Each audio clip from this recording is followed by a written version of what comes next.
Warning, this podcast is not for the faint of heart.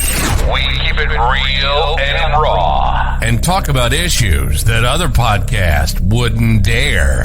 This is the Truth of the Matter podcast with Dr. Spencer. Step into our world. What do you do if you fall in love with one of your kids' friends who's over 18? How do you handle getting caught in bed with your boss? Why do girls like bad boys? Are you burned out from an unbalanced career and personal life? Are you still working while your kids are telling you how their days went? Our passion is to help people in relationships, anyone you have a connection with in life, neighbors, coworkers, family, spouse, kids, yourself, and helping you achieve the work-life balance. Let's have some fun and let's get educated. This is the Truth of the Matter podcast. And now your host, Dr. Lamarr Renee Spencer.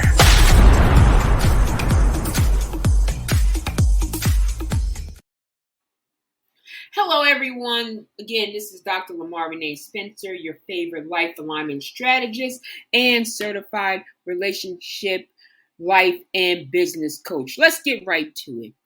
I'm saying that marriage is a business partnership, and it should be business before love. Now, I know some people may not agree with me because I know there's going to be some people who come out and say, oh, but it's a covenant. Yes, if you put Christ in it. But we're talking about, for the sake of argument, that, of course, marriage is a business, a partnership. And I'm going to go into detail about why it is. And so it starts off as, if you look back when you were a kid, especially for the girls, you were dressing up. You played the dress up, and you had the dress, you had the little bouquet, and you practiced how you were going to walk down the aisle, and you were going to meet your knight in shining armor at the end. Dad walk you down, maybe a couple of dogs, and family and friends look on at you. Excellent. Outstanding. We all dreamt of that. It was even on TV. I mean, how can you help it? Also, the song, remember, first come love, then come marriage? It was even there. And so we never really thought about marriage as a business partner, or business relationship too. But I have to say, I have to go back to what my granny used to say. And she said, love don't pay the bills. And as that echoed in my mind, I thought, you know what? She was absolutely right. But being a child and excited about the American dream of being married, 2 kids, white picket fence, couple of dogs, I never knew what she was talking about until, as of course, I started getting older and looking at it like, wait a minute, she was absolutely right. She had a point there. And so, honestly, I've never been one to rush into anything, especially something as important as marriage.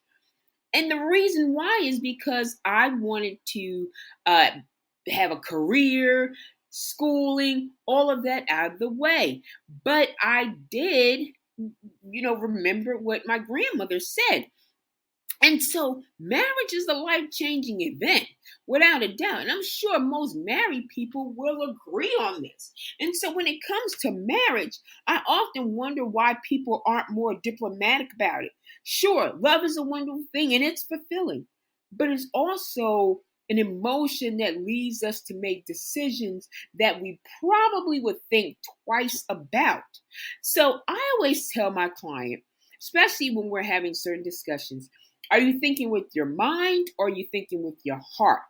Because your heart is the emotional part of it, whereas your mind is more logical. And we go over these types of exercises, and I always make sure that I ask them the question, because it's easier to fully examine your relationship and your potential in marriage if you look at it as a logical business transaction.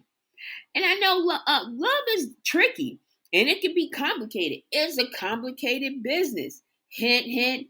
And it deserves to be treated as such. So today I'm going to give you my views on why marriage is a business transaction. And it probably, I have to throw this little caveat in, it probably didn't hurt to have, help to have a business, finance and contract background. It probably, I probably would have thought twice about it, but I did. And I said, you know what? That's exactly what it is. So let's look at marriage as a merger. When you consider marriage, you are essentially considering merging of the person or the merger of people. So, in a sense, that's when you hear people say, when you're married as one. Or, my husband and I, or my wife and I, we are as one. So, aren't you merging the two together? Absolutely, you are. So, before agreeing to anything, it's expected that in any business merger to thoroughly investigate the other company's history, direction, and any other influencing factors that may affect both companies. And so, when it comes to relationships, it's the same principle. The same principle applies.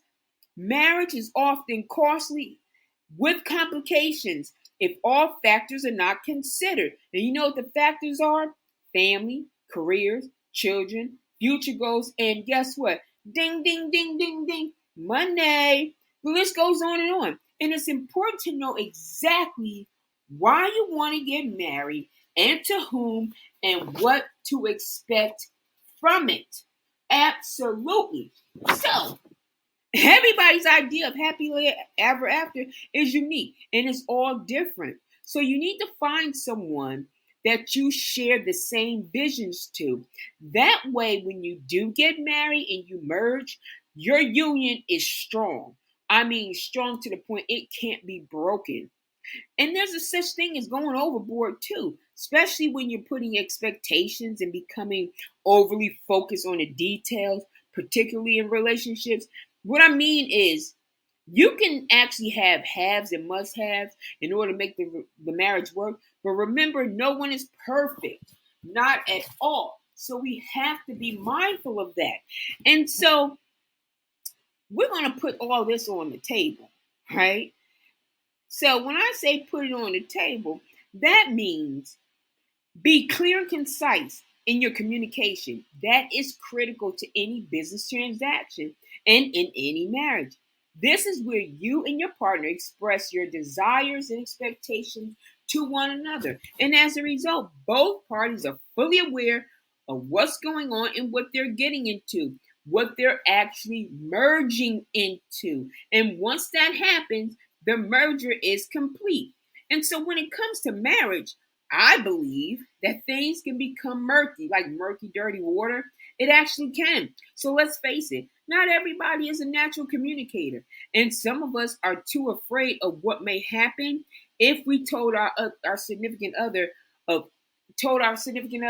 everything that's going on. If everything is revealed, then sometimes you feel like it doesn't always work out. However, seriously consider if you're ready for marriage. In a sense, that means that if you can't put it out all on the table, then you need to really think about whether or not you want to be married. Because this is the crucial stage. That's like when someone says they need to be able to bring something to the table. Well, if they bring something to the table, are you going to have the legs and the chairs and the table? You need to be able to come correct as well. So don't have this high expectation of a person if you're not even meeting them a third of the way. And so most communication failures actually in this area, that's where they start becoming faulty, because then you'll say, well, I thought you knew because now you've dated like a year or two. Well, no, they didn't know. They're no magician. They're not Jesus. How are you supposed to know if you didn't tell them? It's not like, or may not be like, they're just snooping around of your business. They may not be. So it's important for you to lay everything out.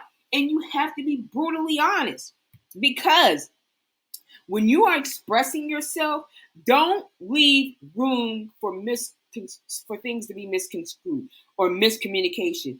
Put it on the table. And also the partner needs to reciprocate that as well. Again, no assumptions. It should be boom right there. No question mark, exclamation, period, or that's it. So, also, guess what? Oh, there's room for contract strategies and negotiations. Yes. Now that both parties, or you and your partner, understand what the other one wants, it's time to consider what's being offered to you and whether or not it matches what you're offering. So, in a sense, that means if you're coming correct, when I say coming correct or they're coming correct, meaning like their FICO score is like 750, they've been on their job 15, 20 years, you've seen progression, they have their stocks, bonds, 401k, they got a house or whatever, they got their self together. And then mentally, they're structured, they're lovable, they come from good lineage, all of those things. That means that they're coming correct. But can you come correct as well? Can you put your stuff on the table? Can you negotiate? Because if you don't have it together, then there's no room for negotiation. And I realize that this sounds harsh, but who wants to be in a marriage where only one person is bending over backwards to make it work? Or one person is coming with all the necessary items and you're not? Honestly, when situation like that happens, trust me, it's going to falter. It may not be when you first get married, but it will eventually happen. Once the adrenaline wears off and all the going down the aisle and hey girl, hey girl, or whatever, and you got your gown on and your body snatched, your bridesmaids, because you're probably about 30, 40, 50, whatever it is. Everybody got on their nice little Spanx. You got your lace fronts looking right. You got your coffin nails on. Everybody looking good. You done danced all night. You done drank the good top shelf liquor. Now you go home and it's like, wow. So make sure you got yourself together too. It's not about just the wedding. It's what comes before the wedding. Okay, so make sure, again, I'm going to say it again, that you have yourself together and they have themselves together. And so I'm going to tell you legally how marriage can affect your legal rights in several ways. Let's take, for instance, property ownership, right? So when you were single, you may have owned, maybe a bank account, or you may have bought something with it, and then you have a house, and all these things, right? That means that when you get divorced, you could possibly be splitting that. Or let's just say that you got a property or land or whatever as a result of inheritance. Well, guess what? If you pass away without a will, the state law will automatically award about half or a third of that estate to your spouse. You know where it gets murky at? What if you have family or children or something like that? Yeah, you see how this business works? Absolutely. Or you get an inheritance. And let's just say, for instance, it increases in value during the duration of your marriage. Well, guess who is also eligible for some of that? Your spouse. There you go. But I thought it wasn't a business transaction or a business partnership. You better think twice. And then, okay, I didn't even go here with your death benefits. If your spouse passes, you may be eligible for certain benefits such as their Social Security or pension too. I can't tell you how many times my mother called and said, guess what? I'm eligible for your daddy pension. And they've been divorced years and years. Oh, absolutely. But guess what? That's why I'm putting this out there to let you know and to be mindful that marriage is a business partnership. And so even, guess what? The debts.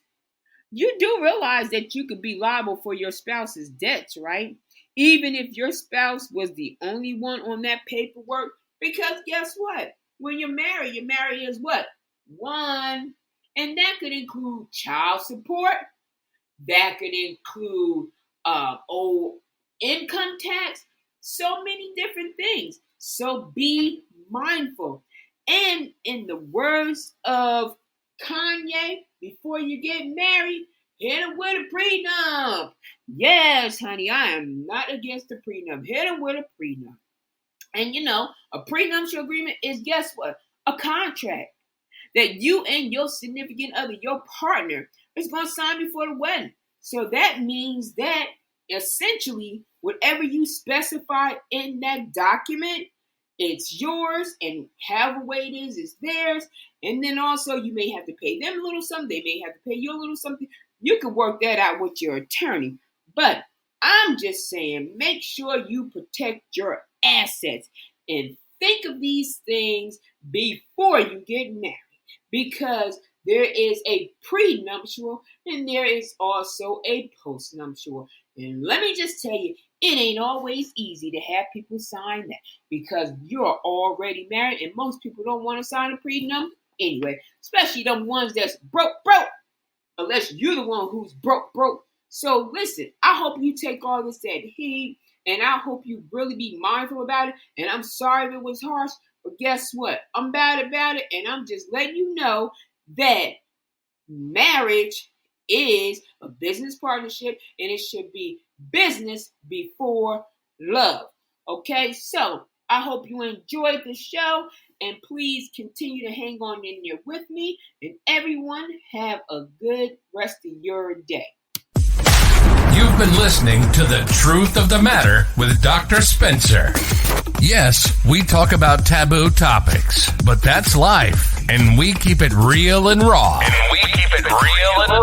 Our passion is to educate and enlighten. We hope you've enjoyed the show. If you did, make sure to like, rate, and review the show, and we'll be back soon. But if you have a unique relationship situation and you'd like help, or you're tired of having to choose between your career and personal life, Dr. Lamarr Renee Spencer is a life alignment strategist and a certified life, relationship, and business coach. So make sure to reach out on Instagram and TikTok at Dr. Lamarr Spencer, on Twitter at Dr. Spencer 15, on Facebook at Dr. Lamarr Renee Spencer, and the website drlamarrspencer.com.